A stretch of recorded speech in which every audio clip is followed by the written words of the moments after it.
साथीहरु के तपाईले पनि डिबी लटरी 2023 फर्म फिलअप गर्नु भएको छ र त्यो फिलअप गर्नु भएपछि त्यो डिबी लटरीको सिलेक्सनको जुन चान्स छ त्यसलाई इम्प्रुभ गर्न चाहनुहुन्छ भने आज यस भिडियो एकदमै तपाईलाई काम लाग्नेछ। आज मैले यस भिडियो अन्तर्गत रहेर तपाईहरुसँग कुरा गर्ने छु यस्तो तीनवटा तरिका जुन तरिकाबाट तपाईहरुले डिबी लटरीमा सिलेक्सन हुने चान्सेस जुन छ त्यसलाई इम्प्रुभ गर्न सक्नुहुन्छ। यदि तपाईले डिबी लटरी भरिसक्नु भएको छ अथवा चाहिँ भर्ने सोचमा हुनुहुन्छ भने तपाईलाई यो भिडियो एकदमै काम लाग्नेछ। र त्यो सिलेक्सनको जुन चान्स त्यसलाई इम्प्रुभ गर्नको लागि म आज तपाईहरुसँग तीनवटा यस्तो म्याजिक ट्रिकहरुको बारेमा कुरा गर्नेछु। यदि तपाई पनि यो आफ्नो सिलेक्सनको चान्स त्यसलाई इम्प्रुभ गर्ने यदि तपाई पनि जान्न चाहनुहुन्छ भने भिडियोलाई अन्तिमसम्म हेर्नु होला। र साथीहरु यदि तपाई मसँग पर्सनली जोडिन चाहनुहुन्छ भने तल रहेको जोइन बटनमा क्लिक गरेर तपाईले च्यानलको मेम्बरशिप तपाईले लिन सक्नुहुन्छ। तपाईले मेम्बरशिप लिइसकेपछि म हरेक प्रब्लम तपाईको चाहिँ म पर्सनली तपाईको प्रब्लमहरुलाई ह्यान्डल गर्ने नै छु। सकेसम्म तपाईको हेल्प म गर्ने छु। सिम्पली तपाईले तल रहेको जोइन बटनमा क्लिक गरेर तपाईले हाम्रो मेम्बरशिप लिन सक्नुहुन्छ। सिलेक्सनको चान्सेसहरु इम्प्रुभ गर्नको लागि नम्बर 1 मा हामीले गर्नुपर्ने जुन कुरा हो त्यो चाहिँ इन्टरिङ द लटरी। सिम्पली हामी सबैले डिबी लटरीको फर्म फिलअप गरिसकेपछि मात्रै हामी सिलेक्सन तर्फ हामी एक कदम अगाडि बढ्छौं। र धेरै साथीहरुले चाहिँ थर्ड पार्टीहरु युज गरेर डिबी लटरीको फर्म फिलअप गर्नुहुन्छ।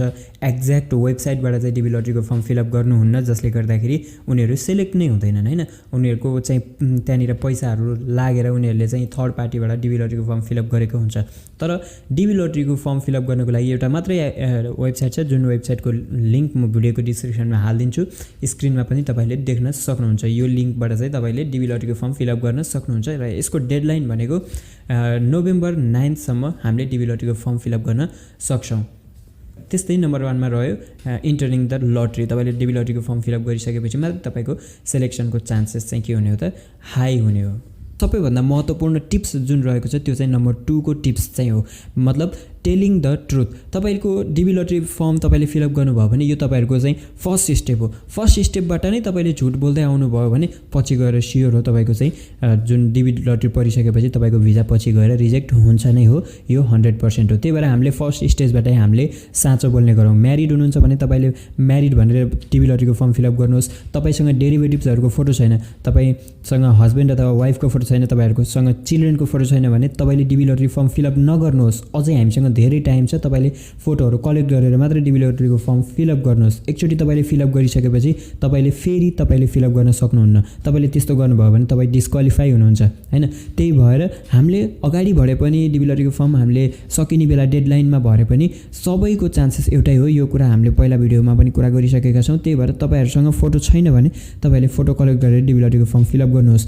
र हामीले चाहिँ ट्रुथ साँचो बोल्नु भनेको नै एउटा बिगेस्ट एउटा टिप्स हो मेरो लागि चाहिँ र एकदम धेरै इम्पोर्टेन्ट छ। डिबी लटरीको फर्म फिलअप गर्दाखेरि ट्रुथ एकदमै धेरै इम्पोर्टेन्ट छ। र हामीले साँचो बोल्नुको साथसाथै हामीले 3 नम्बरको चाहिँ जुन कुरा छ त्यसलाई पनि राम्रोसँग फलो गर्नुपर्ने हुन्छ, मतलब फलोइङ इन्स्ट्रक्सन एक्ज्याक्टली। तपाईले डिबी लटरीको फर्म फिलअप गर्न जब वेबसाइटमा जानुहुन्छ त्यहाँनिर चाहिँ इन्स्ट्रक्सनहरु तपाईले पहिला फलो गर्नुहोस्, यसलाई पढ्नुहोस् भनेर त्यहाँनिर देखाइएको हुन्छ। तपाईले राम्रोसँग इन्स्ट्रक्सनहरु पढेर मात्रै तपाईले डिबी लटरीको फर्म फिलअप गर्नुपर्ने हुन्छ। हामीले इन्स्ट्रक्सनहरुलाई पनि फलो गर्नुपर्ने हुन्छ हैन। हामीले साँचो बोलेर मात्र हुँदैन, त्यहाँनिर इन्स्ट्रक्सनहरु के छ त त्यो पनि हामीले राम्रोसँग बुझ्नुपर्छ। र धेरै साथीहरुले चाहिँ भन्नुहुन्छ कि मैले चाहिँ आफ्नो जुन वाइफको अथवा हस्बेन्डको फोटोहरु पनि मैले हाल्नुपर्छ, आफ्नो चिल्ड्रेनहरुको पनि फोटोहरु हाल्नुपर्छ र भन्ने धेरै कुराहरु यहाँनिर सोध्नु भएको हुन्छ धेरै साथीहरुले। त्यही भएर तपाईलाई म भन्छु इन्स्ट्रक्सनहरु तपाईले राम्रोसँग पढ्नु होला। के चाहिन्छ, कसको चाहिँ इन्फर्मेसन चाहिने हो, हामीलाई के चाहिँ चाहिने हो, डकुमेन्टहरु, ती कुराहरु सबै इन्स्ट्रक्सनमा भनिएको हुन्छ। राम्रोसँग त्यसलाई पढ्नु होला तपाईले है त।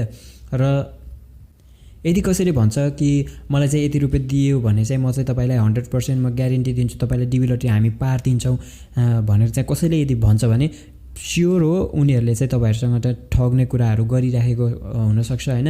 त्यही भएर तपाईहरु यस्तो मान्छेहरुसँग तपाई सचेत रहनु होला। सकेसम्म आफैले डिबी लटरी फर्म फिलअप गरेको चाहिँ एकदमै धेरै राम्रो भनेर चाहिँ म तपाईहरुलाई चाहिँ भन्छु। र यो चाहिँ डिबी लटरीमा सिलेक्सन हुने जुन प्रोसेस छ यो चाहिँ कम्प्लिट रूपमा र्यान्डमली हुन्छ, कम्प्युटर वाइज हुन्छ। कम्प्लिट रूपमा र्यान्डमली हुने हुँदा यसमा कसैले पनि छेडखानी गर्न यसमा सक्दैन। हामीले आफ्नो सिलेक्सनको जुन प्रोसेस छ त्यसलाई इम्प्रुभ गर्नुको साथसाथै हामीले यो कुरा पनि जान्नुपर्ने हुन्छ कि के कारणले चाहिँ डिबी लटरी पर्दैन त, यी परिसकेपछि पनि के कारणले भिजाहरू रिजेक्ट हुन्छ, यी कुराहरू पनि हामीले बुझ्नुपर्ने हुन्छ। पक्कै पनि हाम्रो आफ्नो भिजा पाउने चान्सेस हाई गराउनको लागि हामीले मिस्टेक गर्नु हुँदैन र त्यो मिस्टेकहरू के गर्नु हुँदैन त्यो कुरा पनि हामीले बुझिराख्नुपर्छ, जसले गर्दाखेरि हाम्रो पछि गएर भिजाहरू रिजेक्ट नहोस् है त। जस्तै धेरै व्यक्तिहरूले चाहिँ के गरेका हुन्छन् त, डिबी लटरी फर्म फिलअप गरिसकेपछि जब उनीहरू विनर हुनुहुन्छ, विनर भइसकेपछि डकुमेन्टहरू पठाउँछन् होइन, त्यसपछि सेकेन्ड लेटर आउँछ, सेकेन्ड लेटर आइसकेपछि मेडिकलहरू गर्ने, पैसाहरू तिर्ने, भिजाको पैसा तिर्ने, ती सबै कुराहरू गरिसकेपछि इन्टरभ्यूमा जाँदाखेरि इन्टरभ्यूमा पनि फेल भएको हामीले धेरै यस्तो कुराहरू सुनिरहेका छौँ, यो समाचारहरू पनि हामीले सुनिरहेका छौँ। किन यस्तो हुन्छ त? किनभने उनीहरूले चाहिँ इन्स्ट्रक्सनहरू फलो गरेनन्, उनीहरूले जुन रिक्वायरमेन्टहरू त्यो रिक्वायरमेन्टहरू उनीहरूले पुरा गर्नु भएन, या त यो हुनसक्छ कि उनीहरूले चाहिँ झुटो बोलेको हुनसक्छ। र साथसाथै हामीले यहाँनिर कमन इररहरूको बारेमा पनि कुरा गरौँ होइन। यहाँनिर एउटा चार्जेबिलिटी भन्ने कुराहरू पनि आउँछ। Picking the wrong country of chargeability मतलब तपाईँहरू जुन कन्ट्रीमा तपाईँ जन्मिनु भएको छ त्यही कन्ट्रीको चार्जेबिलिटी हुन एकदमै आवश्यक छ। यदि तपाईँले जुन कन्ट्रीमा तपाईँ जन्मिनु भयो त्यही कन्ट्रीको चार्जेबिलिटी तपाईँहरूको फर्ममा चाहिँ छैन भने तपाईँको डिबी लटरीको फर्म डिस्क्वालिफाई हुन्छ त्यहाँनिर होइन। त्यस्तै अब not including eligible spouse of children, मैले यो कुरा गरिसकेँ अगाडि नै होइन। तपाईँहरू चाहिँ म्यारिज हुनुहुन्छ, तपाईँहरूसँग चिल्ड्रेन छ तर तपाईँले आफ्नो चिल्ड्रेनहरूको चाहिँ तपाईँले इन्फर्मेसन हाल्नु भएन भने त्यो अवस्थामा तपाईँको चाहिँ भिजाहरू रिजेक्ट हुन्छ। तर यो वर्ष र अघिल्लो वर्षहरूमा के भयो त, पासपोर्टहरूको आवश्यक पर्यो डिबी लटरीको फर्म फिलअप गर्नको लागि। तपाईँले पासपोर्टको एउटा पनि इन्फर्मेसन, एउटा पनि पासपोर्टको नम्बर तपाईँले चाहिँ इन्करेक्ट हाल्नुभयो, तपाईँले चाहिँ छुटाउनु भयो होइन, त्यो अवस्थामा तपाईँको पनि भिजा पछि गएर सिधै के हुन्छ, रिजेक्ट हुन्छ। र त्यस्तै यहाँनिर अरू पोइन्ट्सहरू पनि छ, जस्तै फोटोज नट टु स्पेसिफिकेसन्स होइन, जुन रिक्वायरमेन्टहरू छ त्यो फोटो मिलाउने, त्यो रिक्वायरमेन्ट भएन भने पनि डिबी लटरीको फर्म रिजेक्ट हुन्छ। Cannot meet the education requirement, एजुकेसनको +2 तपाईँले क्लियर गरेको हुनु पऱ्यो। लाइङ इन द प्रोसेस होइन, तपाईँले झुटो बोल्नुभयो भने। फेलिङ टु फलो इन्स्ट्रक्सन्स, तपाईँले साथसाथै तपाईँले चाहिँ इन्स्ट्रक्सनहरू फलो गर्नु भएन भने पनि त्यो अवस्थामा तपाईँको डिबी लटरीको एप्लिकेसन, डिबी लटरीको भिजा तपाईँहरूको के हुन्छ त, रिजेक्ट हुन्छ। र हामीले यहाँनिर डिबी लटरीको टाइमलाइनको कुरा गर्ने हो भने डिबी लटरीको टाइमलाइन इन्ट्री पिरियड भनेको चाहिँ अक्टोबर 6बाट 2021बाट चाहिँ डिबी लटरीको फर्म फुलेको थियो, जुन चाहिँ नोभेम्बर 9सम्म चाहिँ हामीले डिबी लटरीको फर्म फिलअप गर्न सक्छौँ। साथसाथै हामीले डिबी लटरी 2023को फर्म फिलअप गरिसकेपछि यसको रिजल्ट भनेको चाहिँ 2022 मे महिनामा यसको रिजल्ट चाहिँ आउट हुन्छ र इन्टरभ्यू भनेको चाहिँ हाम्रो 2022 अक्टोबरबाट इन्टरभ्यू स्टार्ट हुन्छ, 2023 सेप्टेम्बर लास्टसम्म इन्टरभ्यू भएर सकिन्छ। चाहिँ 2023 फिस्कल इयरमा चाहिँ भिजा पाउने भएको कारणले चाहिँ यसलाई डिबी लटरी 2023 भनिएको हो। र आशा छ साथीहरू तपाईँहरू यो कुरामा चाहिँ क्लियर हुनुभयो र तपाईँहरू यदि डिबी लटरीको फर्म फिलअप गर्नुभएको छैन, कसरी गर्ने भन्ने कुराहरू तपाईँलाई जान्न चाहनुहुन्छ भने त्यो विषयमा मैले भिडियोहरू बनाएको छु, तपाईँले च्यानल तपाईँले हेर्न सक्नुहुन्छ। र तपाईँ एकदम इजी छ डिबी लटरीको फर्म फिलअप गर्नको लागि। केही क्वेसनहरू त्यहाँनिर दिएको हुन्छ जसको एन्सर फुल्ली रूपमा हामीले त्यहाँनिर दिनुपर्ने हुन्छ।